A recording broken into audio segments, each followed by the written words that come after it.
Y yo voy a conversar con Rodrigo Payalef.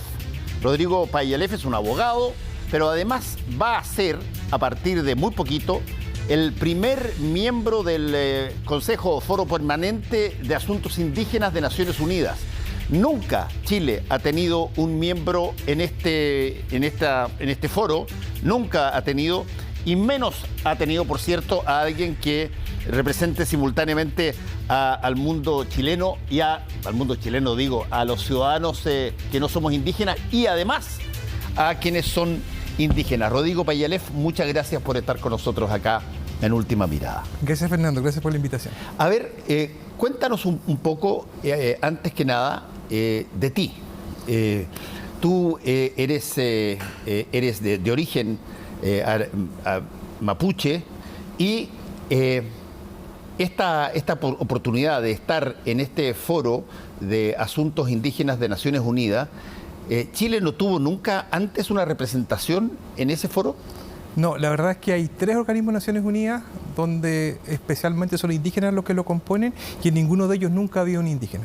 Bueno, yo soy abogado de profesión, fui agregado a la Misión Permanente de Chile en Naciones Unidas en Ginebra, estuve en la Comisión Internacional de Juristas, en el Fondo para el Desarrollo de los Pueblos Indígenas de América Latina y el Caribe, entre otras responsabilidades.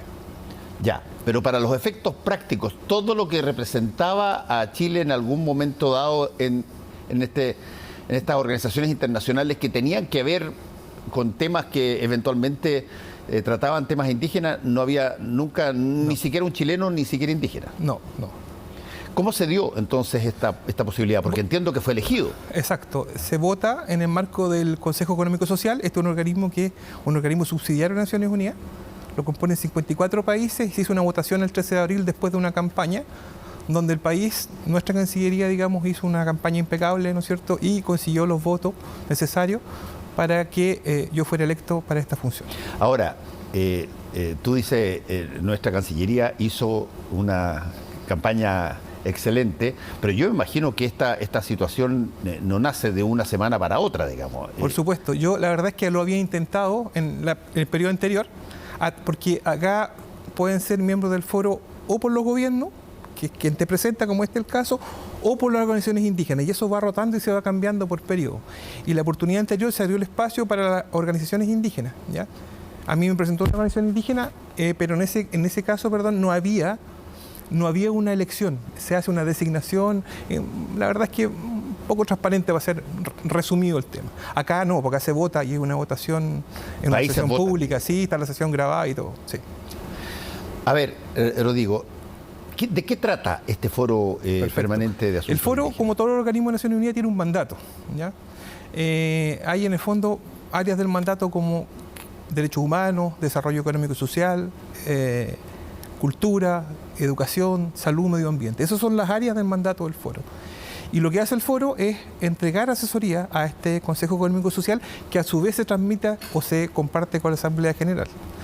El foro tiene además la posibilidad, todos los años trata de un tema específico. Este año, por ejemplo, que ya acaba de terminar, la semana pasada, la versión de este año, trató, por ejemplo, temas de debida diligencia, consentimiento previo, libre e informado, algunos temas de transición energética, pero ese fue el principal tema. Y hay temas accesorios que de alguna forma levantan o lideran los miembros del foro, que somos 16, o vamos a ser 16.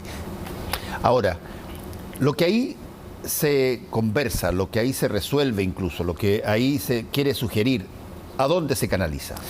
Lo que pasa es que esto tiene una historia larguísima, no dan los tiempos de la televisión, pero esto partió hace más de 100 años con un indígena tocando la puerta de Naciones Unidas en Ginebra pidiendo hablar, un indígena canadiense. Y se fue desarrollando, no pudo hablar, nunca lo dejaron participar. Se desarrolló todo un proceso en Naciones Unidas, vino una comisión, después una comisión de pueblos indígenas y se empezaron a crear instrumentos internacionales. ¿Ya? Como la Declaración de Naciones Unidas de los Pueblos Indígenas, la OIT por su parte sacó el convenio, después en América Latina salió la Declaración Americana de Pueblos Indígenas y llegamos a un escenario porque lo que se hace acá en el fondo se construye el derecho internacional. En la Convención, por ejemplo, se habla de los estándares internacionales. Y esta construcción viene de un proceso que evoluciona y que tiene un circuito entre Ginebra y Nueva York, donde se van discutiendo todos estos temas de autodeterminación, de tierras, todos estos temas que parecen medio extraños hoy día en Chile, se han discutido desde muchos años y hay un nivel de consenso importante. A ver, Eso es bien interesante porque tú dijiste, las cosas parecen como medias extrañas en Chile y sí, cuando en otras partes han habido mucho antes situaciones bien parecidas a las que estamos viviendo ahora. Sin embargo, la situación chilena, bueno, ha tenido llamémoslo así, un peso, una carga muy fuerte en lo que ocurre en la zona de la macrozona sur y toda esa situación, donde lo último en términos grandes asociado a la situación política, a la relación con el Estado chileno, fue la visita frustrada de Ixquia Siches, la ministra del Interior. Sí. ¿Cuál es la visión que, por ejemplo, un representante a un foro indígena lleva de la situación indígena chilena? Sí, bueno, es una pregunta bien compleja porque yo creo que tiene periodo. Si hablamos de la actualidad, yo tengo una mirada un poco crítica de lo que está pasando, principalmente porque como decía varios entrevistados, varias personas, y lo comparto, digamos, yo no veo un plan en el gobierno. Eso es lo que más me preocupa. Y veo hoy día, por ejemplo, hubo unos anuncios de la ministra, ¿no es cierto?, Vega, hubo nombramiento de director de la CONADI después de 2 meses. La ministra de Desarrollo Social. Sí, Janet Vega. Sí. Janet Vega. Y nombraron recién, después de 2 meses, al director de la CONADI, el hermano Penchuleo, que aprovecho de saludarlo y desearle lo mejor. Y no hay una unidad coordinadora de asuntos indígenas de desarrollo social que tampoco está designado. Entonces, hay varios problemas, y hay algunos que son bien de fondo. Una de las cosas que se le dijo al gobierno, según la información que yo tengo, que no era buena idea erradicar el tema indígena en el Ministerio de Interior.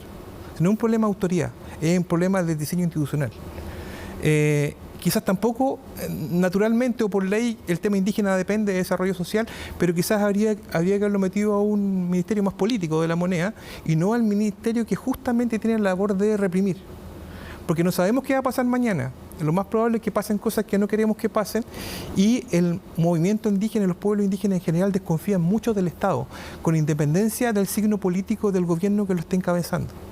Entonces, unido, digamos, a la operación Huracán y un montón de otras cosas que pasaron para atrás, o sea, sí, no van a aceptar tan fácilmente que esto esté desarrollándose como se está desarrollando. Entonces, lo que yo pienso, y mucha gente con experiencia en el tema indígena piensa que está mal diseñada la forma de enfrentar el tema, primero desde esta estructura. Y lo otro, hay que avanzar en temas que quedaron avanzados en los gobiernos anteriores, no hay que despreciarlo. O sea, hay en carpeta un proyecto de Ministerio de Asuntos Indígenas, hay un tema de Consejo de Pueblo. Lo que no puede pasar es que el gobierno se paralice a la espera de los resultados de la Convención Constituyente. Entonces yo creo que tienen que empujar estos temas porque de esa manera, con un nivel institucional al más alto nivel, se puede enfrentar el tema indígena. Porque hoy día la CONADI tiene muy poca importancia política frente al resto de los ministerios. Y ese es un problema que siempre ha existido, que todos los que hemos seguido el tema de siempre lo sabemos. A ver, Rodrigo, hay un punto que tú dijiste en la respuesta que me parece súper interesante. Tú dices... las organizaciones indígenas han desconfiado siempre del Estado. Incluso, te lo pregunto, incluso cuando ese Estado genera, por ejemplo, una convención constituyente donde le da escaños reservados a los pueblos indígenas, que es una cosa que ya se la quisieran algunas otras grupos, qué sé yo, sociales del país que eventualmente también podrían pedirlo. Sí. ¿Dónde está el hecho de que esto siempre salta una chispa cuando conversa el Estado con los pueblos originarios? Yo creo que porque la historia es más larga y la historia en general es de desencuentro, de maltrato, de marginación, de los primeros mapuches flojos, violentos y borrachos, a los mapuches terroristas, a los mapuches narcotraficantes. Se crea un imaginario y para mí, de mi punto de vista, esto lo digo yo, digamos, con una forma para legitimar de alguna manera la represión. Entonces, desde el mundo indígena se ve esto. Claro, ahora hay un gesto tremendo, yo lo valoro inconmensurablemente. Yo creo que es la salida, que la política es la salida y que este es un primer paso importante. pero no piensan que después de años de agresión y maltrato, un solo gesto va a resolver el problema. Algo decía Huenchumilla en la entrevista de la segunda hoy día de la tarde, que él piensa que esto por sí solo no va a resolver el tema, sino que se requiere más política. Yo también soy de la misma idea. Se requiere Por más ejemplo, política. ¿qué cosas debieran entrar dentro de esa más política? Primero, cambiar el diseño institucional en el sentido de generar participación de los pueblos indígenas en las decisiones que nos afectan. Hoy día, veíamos en un diario por ahí, se juntan un montón de hombres blancos a hablar de lo que es mejor para los indígenas. Siempre son mirados como el hermano menor o medio interdicto que no tiene capacidad de resolver sus propios problemas, de ayudar a resolver sus propios problemas. Entonces, la primera cosa es la participación. Segundo, el tema del territorio, de la tierra, los recursos naturales. Que la gente se asusta con lo que dice la Convención, pero está copiado textual del Convenio 169 y de la Declaración de Naciones Unidas de los Pueblos Indígenas, de la que Chile es parte, digamos. ¿Ya? Entonces, esos son los temas para mí, los nudos gordianos del problema. Sobre todo el tema de la tierra, territorio y recursos, yo creo que es la fuente principal de los conflictos hoy día. Pero también la participación y el conocimiento, y vienen cosas relativas a la educación, el idioma, la cultura. Ahora, todo eso que parece extraordinariamente lógico, digamos, racional incluso, conversemos sobre eso, está matizado, digamos, de alguna manera, y alrededor de esas situaciones tenemos todo tipo de cosas, digamos, que no necesariamente son de responsabilidad de los pueblos originarios, y particularmente de los mapuches. Tenemos quemas de camiones, tenemos asaltos a casas, tenemos un montón de cosas que me gustaría, Rodrigo, porque yo sé que los clichés son súper dañinos en esto y los estereotipos también. Es decir, que nos pudieras dar un poquitito una suerte de contexto, de proporciones sobre las cosas que efectivamente ocurren ahí. Ahí hay un problema de tierras, lo ha dicho Francisco Huenchumilla hasta la saciedad, y ahí no tenemos ninguna discusión. Pero también hay un problema con determinadas faenas productivas, como la situación forestal. Hay cortes de caminos, hay lugares donde eventualmente no puede entrar ni la ministra del Interior. Hay armas, hay droga. A ver, ¿qué tanto de todo eso tiene importancia a la hora de, por ejemplo, ir a representar pueblos originarios a las Naciones Unidas? Primero, yo creo que hay que separar las cosas, en el sentido de que hay delitos, digamos, y eso es indudable, y hay que perseguirlo y hay que castigarlo. Y hay que usar más inteligencia. Yo digo siempre que todos nos indignaríamos si va un carabinero en el Paseo Ahumada con una luma persiguiendo un lanza y por el camino le va pegando a palo a todos los inocentes. Eso es lo que pasa hoy día en el territorio. No se focaliza bien la acción de la policía, no hay inteligencia, ¿ya? Y hoy día lo que se ve es eso nomás. Por eso te decía que yo echaba de menos un plan político para enfrentar el problema, más allá de las medidas policiales de seguridad, que el gobierno está obligado a hacerlo, yo lo entiendo perfectamente, ¿no es cierto? Más allá de resolver o de tratar de retomar el tema de las compras de tierra para restituirle a los pueblos indígenas, también se requiere un proceso político de participación. Y el contexto que tú me dices es un contexto, nuevamente volvemos a la historia, digamos, estamos donde estamos porque siempre este problema ha existido y nunca se le ha querido encauzar, nunca la clase política ha tenido la valentía de decir, mire ya, como hicieron, no sé, los neozelandeses o los sami en Europa. Los samis ponían bombas en los 70. Sí, y los neozelandeses discutieron el Tratado de Waitangi por eso, a cuchillazos. Claro. Entonces, hoy día dice, no, ¿sabe que no vamos a dialogar con por ejemplo, con las fuerzas más violentas? Yo creo que hay que dialogar con todo. O sea, es de la esencia de la política sentarse a conversar con todo. Y de respecto a los que no quieren conversar, tratar de persuadirlos, ¿eh? Para que busquemos un camino de paz y de encuentro, porque obviamente yo estoy en contra de la violencia, estoy en contra. Quiero también hacer una precisión ahí, porque hay dos cosas, hay dos niveles de violencia. Para mí hay una violencia que tiene que ver con la protesta, con la desobediencia social, y otra que tiene que ver con la acción delictual, que yo obviamente no comparto y jamás voy a avalar. Independientemente de quién sea el autor y de cuál sea su huetnia, por ser mapuche no es más bueno que otro ser humano, ni es más malo, digamos. Ahora, esa discusión que se tiene que tener y que ha fallado tantas veces, Rodrigo, ¿cómo tú convences? Voy a seguir a la pata tu palabra. ¿Ya? ¿Cómo tú convences desde un Estado a un grupo que es súper receloso de ese protagonista por todas las razones que tú has dado. ¿Cómo lo convences que esta vez la cosa va en serio? ¿Qué hay que mostrar? ¿Qué tiene que verse? Bueno, primero tienen que haber algunos resultados, porque ¿qué nos pasaba? Yo militaba en partidos políticos de la izquierda, ¿no es cierto? Y lo que nos criticaban los otros movimientos indígenas es que estábamos ahí para hacer, digamos, una especie de servicio al Winca y no para construir una agenda para los pueblos indígenas. Entonces nosotros hacíamos mucho esfuerzo, pagábamos un costo muy grande, acordábamos votos políticos e ideas en los congresos, llegábamos al gobierno y no se hacía nada de eso. ¿Ya? Entonces, de alguna forma, también nosotros decepcionábamos a nuestra gente. ¿Ya? No porque quisiéramos, era por las personas de indígenas indígenas que estaban en los partidos políticos. Y en los partidos políticos. Claro, ya. Eso no había un costo de eso. Y yo creo que hoy día, y cada día que pasa, estamos en una especie de pantano donde nos movemos y nos enterramos más. Por lo que te decía, porque se produjo todo este conflicto y nunca se crearon las vías institucionales para procesar esas diferencias, para procesar ese conflicto, para conversar, para dialogar. ¿Cuánto tiempo duerme en el Congreso esta ley de Consejo de Pueblos, por ejemplo? Entonces se han hecho los esfuerzos por los gobiernos, pero también tenemos un problema de continuidad.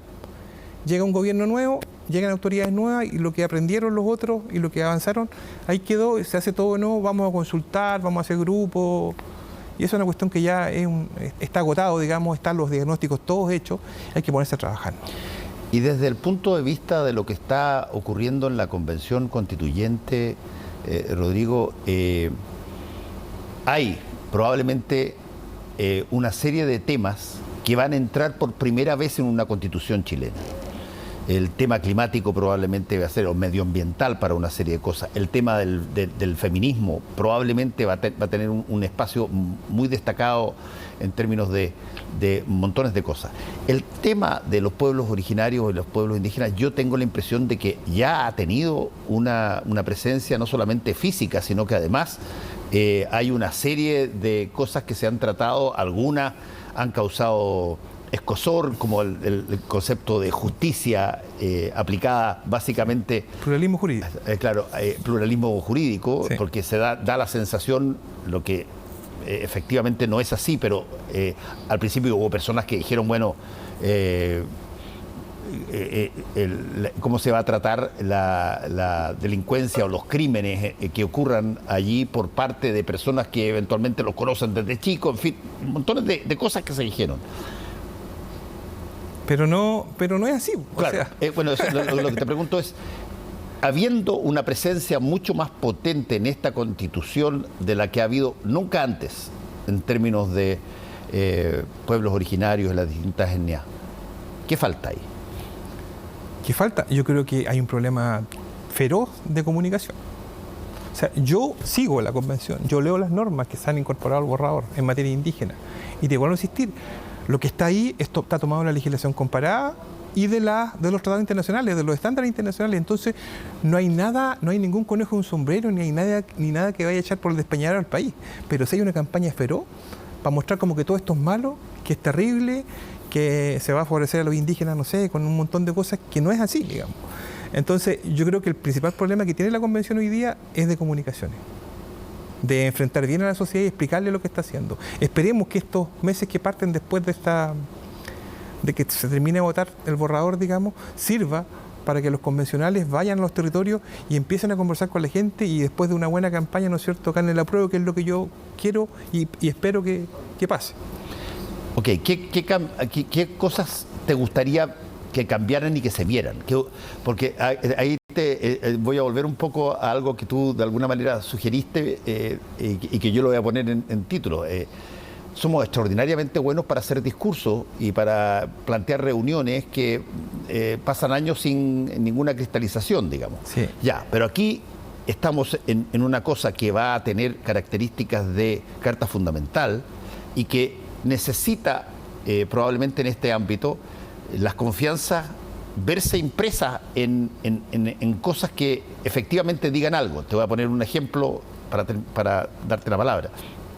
Cuando se dice en la Constitución del 80 y en las constituciones en general que uno tiene derecho a un lugar libre de contaminación, todos sabemos de que eso está escrito con la mejor de las intenciones seguramente, pero que en la vida real, pregúntenle a las zonas de sacrificio, pregúntenle a distintas partes dónde está el derecho que le garantiza la Constitución. Y en ese sentido, ¿qué se necesita ver en la Constitución y cómo se transfiere eso a la realidad después? Muy buena la pregunta, porque una de las cosas que uno se da cuenta cuando estudia la legislación comparada es que, claro, el texto es muy bonito, pero después cuando uno va a la aplicación hay una brecha más o menos grande.